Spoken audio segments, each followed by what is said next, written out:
हजिगला मानविकता सभ्य समाज रे असभ्य आचरण खाइबाकू मागिबारु नाबालिका देहरे गरम चाहा ढालीदेले पड़ोशी महिला जनक एभली चांचल्यकर घटना देखा मिली ढेंकानाल जिला भुवन विज्ञापित अंचल परिषद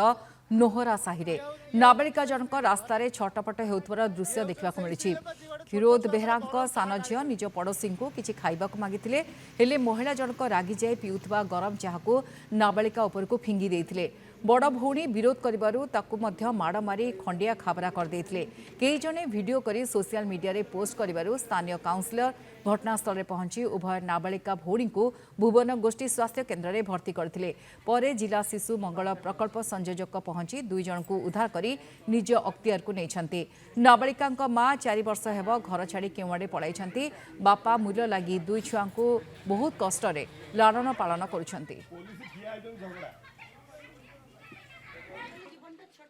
ମୋ ଝିଅ ନାଁରେ କଣ ପାଇଁ କହୁଛି କହିଲ ମତେ ଛାଞ୍ଚୁଣି ପାହାରେ ବାଡେଇଲେ ତା ଛଡା ମୁଁ ମତେ ଗଲି ହାରି ଆଉ କିଛି କହିଲିନି ତା ଛଡା ସେ ମତେ ଭାଷା କହିଲାଠୁ ଆମ ଝିଅ କହିଲା ସେ ଭାଷା କହିଲାଠୁ ସେମାନେ ତାପରେ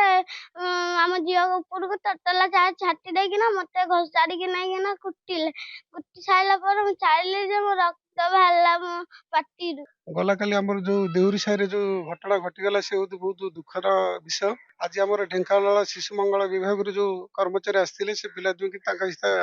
हस्तक्षेप छाड़ी दिगला भरण पोषण भल मंद से सेवा करेंगे और आमर जो क्षीरोद भाई जो आवास घर होता आवास घर